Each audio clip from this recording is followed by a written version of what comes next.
Chapter 5, The Birkin. For years, people had spoken of Birkin House as though it were an extension of Jane Birkin herself. Elegant, elusive, touched by glamour yet shadowed by melancholy. Even after she left, the house retained the echo of her presence, the way a perfume lingers in a room long after the wearer has gone. Nesrine had never been one for celebrity mythologies, but even she felt something shift when she stepped into the sitting room that locals still called the Birkin. It was the only room in the house that seemed to resist decay. The wallpaper, though faded, held its pattern. The furniture, though worn, retained its shape. The air, though cold, carried a faint sweetness, a memory of something floral and expensive. Arthur followed her inside, pausing just past the threshold. "This room feels different," he said. "It is," Nesrine replied. She didn't elaborate. She didn't need to. The room spoke for itself. A grand piano stood near the window, its lid closed, its keys hidden like secrets. A stack of old vinyl records leaned against the wall, their sleeves warped by damp but still legible.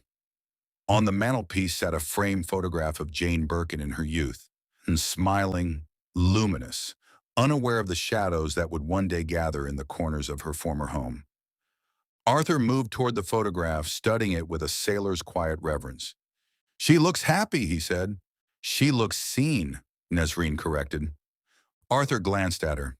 "You think that matters?" "It mattered to them," she said, nodding toward the photographs in the study. They weren't just friends.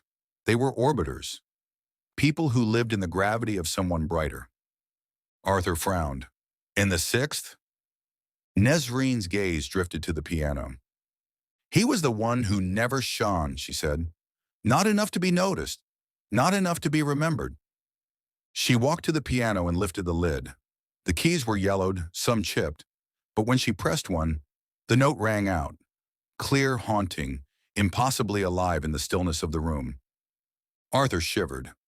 "That shouldn't sound so good." "No," Nesrine agreed. "It shouldn't." She played another note, then another. A minor chord filled the room, vibrating through the floorboards, stirring the dust motes into a slow, swirling dance.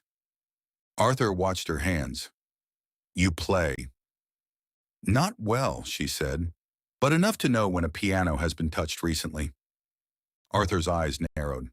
"Recently?" Nesrine nodded. "Someone played this, not long ago." The storm outside intensified, rain slashing against the windows like thrown gravel. The house groaned, shifting under the weight of the wind. But the room remained strangely untouched, as though protected by something unseen. Arthur moved to the bookshelf, running his fingers along the spines. "These books, they're all about her." "Biographies," Nesrine said. "Interviews, essays, even the ones she hated." Arthur pulled one out, a thick volume with a cracked spine. Inside, the margins were filled with handwritten notes. Sharp, angry, obsessive. "Whose handwriting is this?" he asked. Nesrine took the book from him, studying the jagged script. "The sixth guest," she said. "It has to be." Arthur exhaled. He was obsessed. "No," Nesrine said softly. "He was consumed." She placed the book on the piano, letting it fall open to a page where a photograph of Jane Birkin had been circled again and again until the paper had nearly torn. Arthur leaned closer. "What does that say?" Nesrine read the note aloud. "She saw them. She never saw me." Arthur stepped back, the weight of the words settling over him like a cold mist. "So he brought them back here," he said, "to the place where they all felt seen. And where he felt invisible," Nesrine added. The wind howled, rattling the shutters. The piano vibrated softly as though responding to the storm. Arthur turned toward the window. "Do you think he came here before the murders?" "I think he lived here," Nesrine said. "In his mind, if not in reality." She walked to the far corner of the room, where a small writing desk sat beneath a faded poster of La Piscine. Papers were scattered across the surface. Letters, postcards, ticket stubs, all addressed to the same person, the sixth guest. Arthur joined her, picking up a postcard. He kept everything. Everything except himself, Nesrine murmured. She opened a drawer. Inside lay a single object, a silver key. Arthur frowned. What's that for? Nesrine held it up, letting the dim light catch its surface.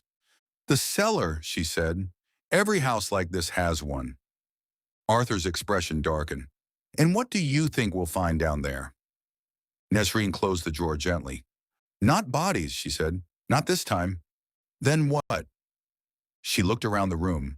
The piano, the books, the photographs, the notes carved into the margins of a life he could never enter. His truth, she said. The one they refused to give him? Arthur swallowed. And if we find it? Nesrine slipped the key into her pocket. Then we'll understand why he killed them. The storm raged outside, but the Birkin remained eerily calm, as though the house itself were holding its breath, waiting for them to descend into the darkness beneath it, waiting for them to uncover the memory it had guarded for far too long.